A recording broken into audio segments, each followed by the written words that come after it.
نحمده ونصلي ونسلم على رسوله الكريم أما بعد أعوذ بالله من الشيطان اللعين الرجيم بسم الله الرحمن الرحيم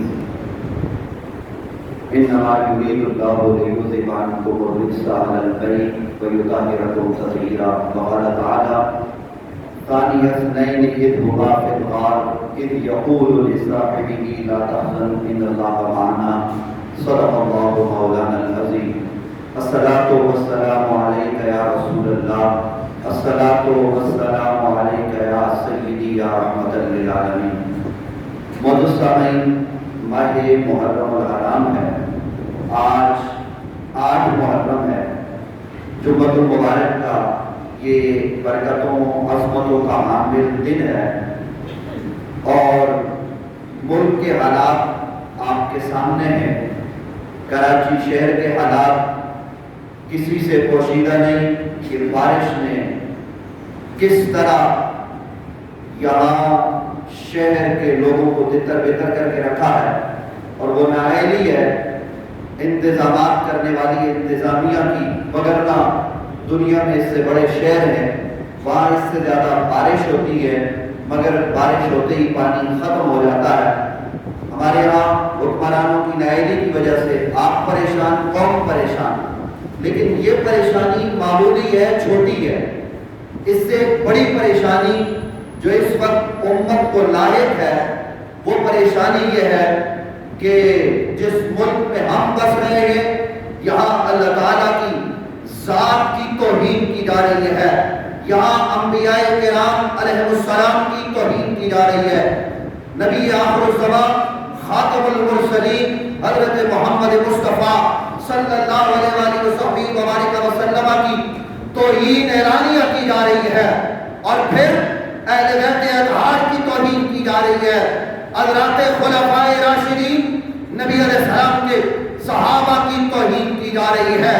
ان حالات میں ہمیں تو یہ لگ رہا ہے شاید کہ حکمران اپنی ناکامیاں چھپانے کے لیے ملک میں مذہبی بنیادوں پر فتنہ اور فساد اور خون ریزی پھیلا کر مسائل سے لوگوں کی نظریں ہٹانا چاہتے ہیں، لیکن حضرات ذی وقار ملک کے سنجیدہ طبقات اور ذی شعور علماء اور مشائخ اس بات کو بخوبی جانتے ہیں کہ گستاخیاں اور بے ادبیاں کرنے والے چند لوگ ہیں، اور وہ جس جماعت میں ہو ان کا وہ جماعت والے قلع قمع کرنے کو تیار ہے۔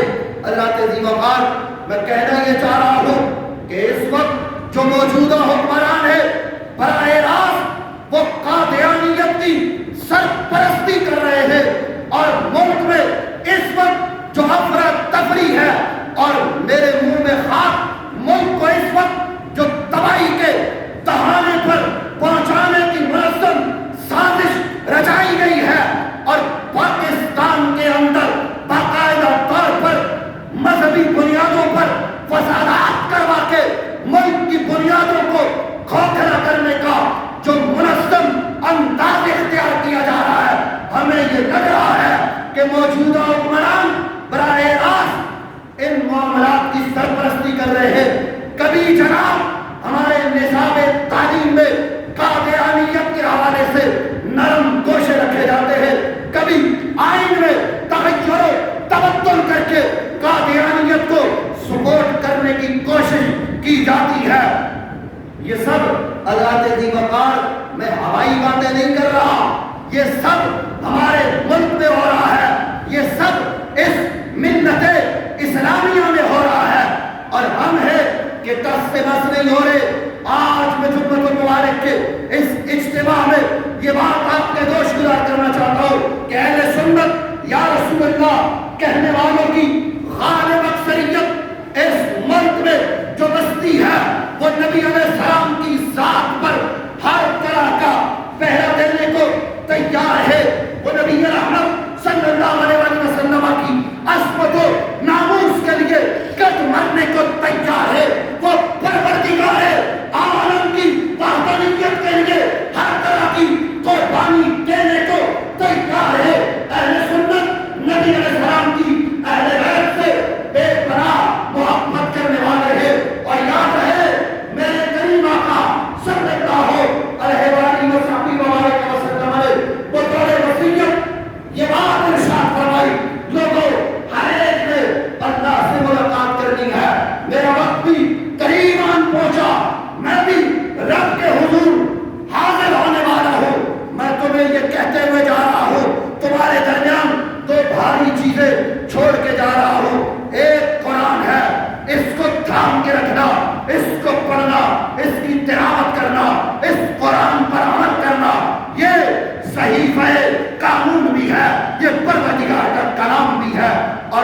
دوسری میری اہل بیت ہے، میری اہل بیت کے دامن کو پکڑ کے رکھنا، یہ نبی علیہ السلام کی وصیت بھی ہے، یہ نبی علیہ السلام کی نصیحت بھی ہے۔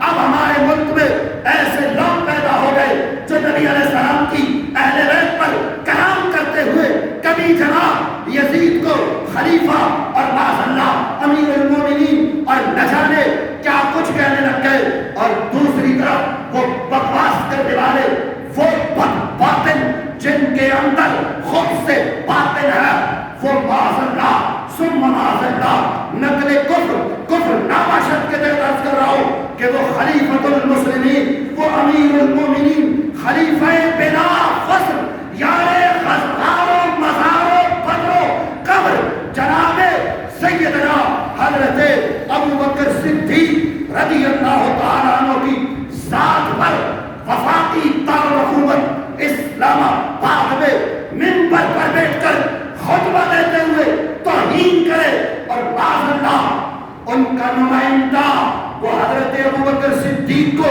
معاذ اللہ ثم معاذ اللہ کافر اور فاسق کہے، یہ کون سا طریقہ ہے؟ حضرت جی بکار، میں پوچھنا یہ چاہتا ہوں وفاقی حکومت سے کہ تم خواب خردوش کے مزے لے رہے ہو اور اسلام آباد میں تم ریاست مدینہ کا نعرہ لگاتے ہو، اور اسلام آباد میں بیٹھ کر ایک بدباطن رافضی وہ حضرت ابو بکر صدیق کو معاذ اللہ کافر اور معاذ اللہ فاسق کہے، اس سے بڑی توہین نہیں ہو سکتی۔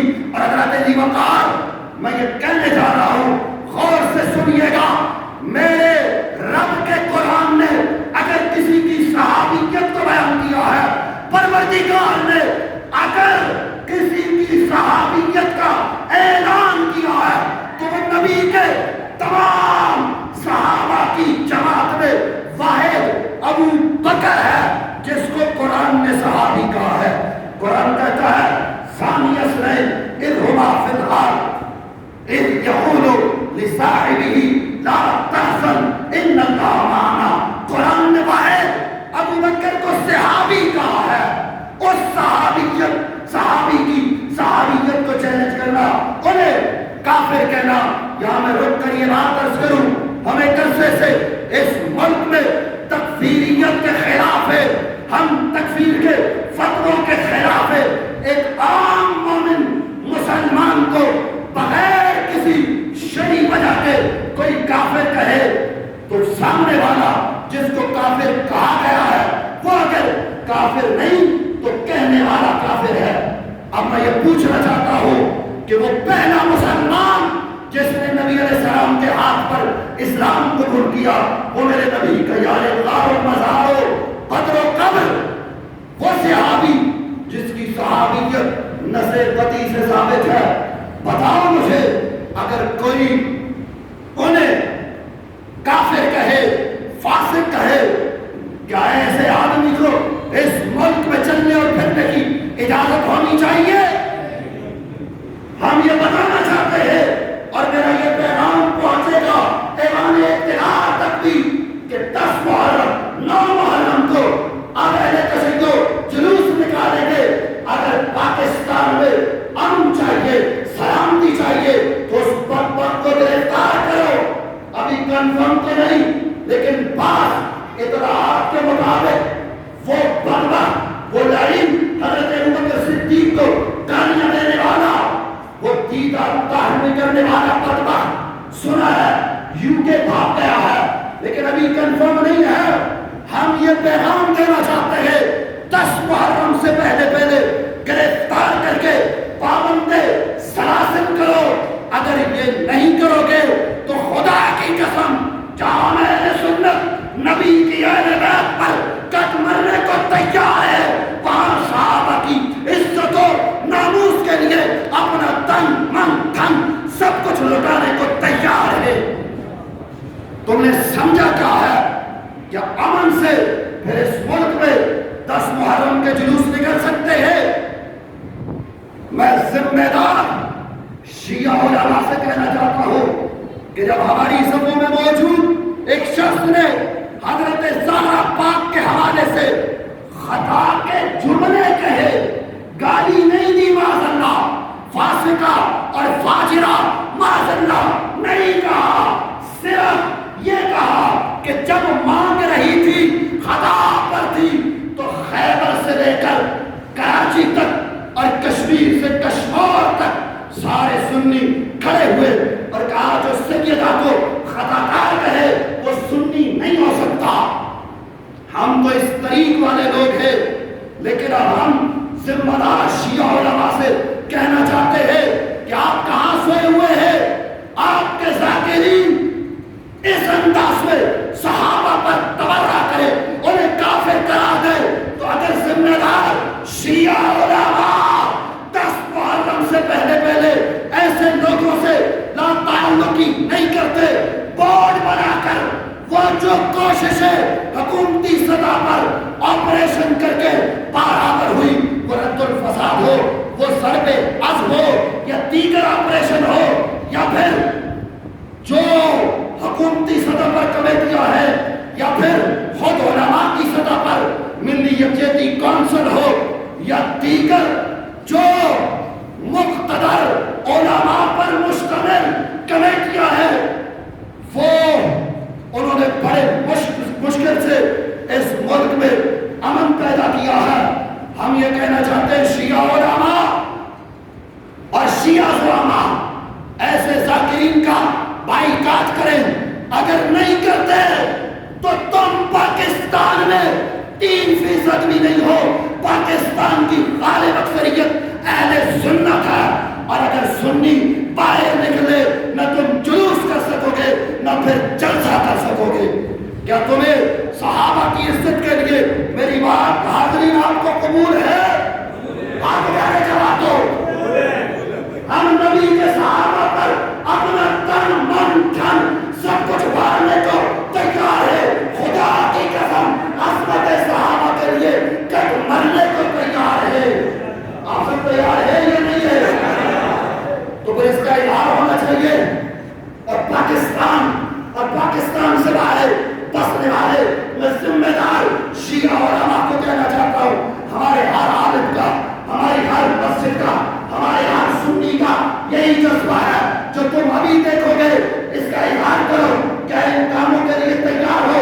ہم حکومت سے کہنا چاہتے ہیں ایکشن لے، ایکشن نہیں لے گی تو پھر قانون ہاتھ میں لیا جائے گا۔ جب کوئی سر پھیرا قانون ہاتھ میں لے گا، پھر کہو گے ملک میں افراتفری ہو گئی۔ ہم افراتفری نہیں چاہتے، ہم امن کے داعی ہیں، لیکن ہمارا طریق یہ ہے اپنا مسلک چھوڑو نہیں، کسی کے مسلک کو چھیڑو نہیں، اور کوئی مسلک کو چھیڑے یہ تو دور کی بات، کوئی ابو بکر و عمر کی ساتھ پر تبرہ کرے، صحابہ کو گالی دے، ہم ایسی زبانوں کو کتی سے کھینچ لیں گے جو صحابہ کے خلاف بھونکنے والے ہو۔ ہم اہل بیت کے بھی غلام، ہم صحابہ کے در کے بھی نوکر، اس نوکری کا اظہار ہونا چاہیے۔ نعرہ تکبیر! ایسے نہیں، جذبے سے، شوق سے، عقیدت سے، یہ وہ ممبر ہے جہاں سے اہل بیت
اور ناموس کے لیے کوئی کارکوں میں کیا میں نکل کر باہر جانا ہے تو مجھے اپنے دل پر ہاتھ رکھ کے بتاؤ کہ عصمت صدیق اکبر کے لیے کیا باہر نکلے گے؟ کون نکلے گا؟ آپ اٹھا کے جواب دو. وعدہ کرو ابو بکر صدیق کی عصمت کے لیے جان کا نذرانہ دینا پڑا تو کیا اپنی جان کو باہر کریں گے؟ آپ اٹھا کے جواب دو. ہم نے غیرت نہیں ہے کوئی سیدہ زہرا کی توہین کرے ہم اس کے خلاف بھی ہے. کوئی میرے نبی کے صحابہ کو برا بھلا کہ وہ کوئی بھی ہو ہم اس کو گریبان سے پکڑنے کے لیے تیار ہے. کیا آپ تیار ہو؟ آخر تک جو مدرسے میں ہے جو اوپر ہے جو چاروں طرف یہاں موجود ہے کیا آپ تیار ہو؟ اور آخری پیغام حکومت کے لیے بڑے نرم لہجے میں وزیر اعظم پاکستان عمران خان اور وفاقی وزیر داخلہ اور وفاقی وزراء چند وزراء زید حمیدی جو ان کی سرپرستی کرتے ہیں ان کو چھوڑ کر میں ذمہ دار لوگوں سے کہتا ہوں میں ایجنسی سے کہتا ہوں آرمی چیف سے کہہ رہا ہوں کہ ان کو لگام دو اور اگر لگام نہیں دو گے تو پھر اہل سنت کے ہاتھ کھل جائیں گے اور اہل سنت کے ہاتھ کھلے تو تمام مسالک کے لوگ پھر بتائیں گے کہ یہ ملک کسی کے باپ کی جاگیر نہیں یہ نبی کے غلاموں نبی کی اہل بیت کے چاہنے والوں اور صحابہ کے متوالوں کا ملک ہے. اور میں چیف جسٹس آف پاکستان سے یہ کہنا چاہتا ہوں معمولی بات پر آج خود نوٹس لیتے ہو. اس امت میں نبی کے بعد ابو بکر سے بڑا آدمی کوئی نہیں ہے. ابو بکر صدیق امت کا بڑا آدمی میرے نبی کا پہلا خلیفہ بلا فصل ہے. ان کی ذات پر کوئی تباہ کرے پھر وضاحتیں کرے ہمیں کوئی وضاحت قبول نہیں ہے. اسے گرفتار کر کے قرار سزا دی جائے. سپریم کورٹ از خود ایکشن لے. کیا آپ کو میری یہ بات قبول ہے؟ ہم امن کا درس دیتے ہیں ہم پیار کا درس دیتے ہیں. ہم چاہتے ہیں کہ ملک میں امن ہو سلامتی ہو لیکن سلامتی کے ادارے امن قائم کرنے کے لیے کردار ادا کرے وگرنہ بدامنی ہوگی صحابہ پر تبرہ ہوگا صحابہ کو گالی دی جائے گی پھر ہم بے غیرت بن کے نہیں بیٹھ سکتے. نہ نبی کی ناموس پر کوئی کمپرومائز کل کیا تھا نہ آج کریں گے. نہ عصمت صحابہ پر کمپرومائز کل کیا تھا نہ آج کریں گے. نہ عصمت اہل بیت کے لیے ہمارے پاس کوئی کمپرومائز کی پوزیشن ہے. ہم ہر وقت میدان میں ہے اور پیغام یہ ہے کہ نبی کی ہر نسبت کا احترام ہم کریں گے بھی اور کرائیں گے بھی. اگر قرآن باہر نہیں نکلیں گے تو ہم از خود پھر دیکھ لیں گے کون اس ملک میں صحابہ کی بے ادبی اور گستاخی کرتا ہے. میرا یہ پیغام یقیناً اوپر تک بھی جائے گا. کیا آپ میری ان تمام باتوں کی تائید کرتے ہیں؟ آپ ہمارے آپ کو ہزاروں کا اجتماع ہے یہاں پیچھے مدرسے میں اوپر سب کو یہ بات قبول ہے. اللہ آپ کی اس غلامی کو قبول فرمائے. ہم نظر رکھے ہوئے ہم براہ راست مسائل کو دیکھ رہے ہیں. اگر ضرورت پڑی تو کاٹ دیں گے. ساتھ دو گے؟ سب لوگ ساتھ دیں گے. اللہ تعالیٰ آپ کا حامی و ناصر ہو. اللہ کرے میرے ایسے وطن میں وہ صبح ہو طلوع ہو وہ سورج مشرق سے نکلے کہ جس کے بعد نہ اس ملک میں کوئی اہل بیت کی بے ادبی کرے نہ صحابہ پر طعن و تبرہ کرے اور نہ ہی حضرات انبیاء کرام اور نبی آخر الزمان خاتم المرسلین کی توہین کرے. نہ کوئی ملحد پیدا ہو اس ملک میں نظام مصطفیٰ کا نفاذ ہو. اللہ ان کوششوں کو برابر کرے. وما علینا الا البلاغ.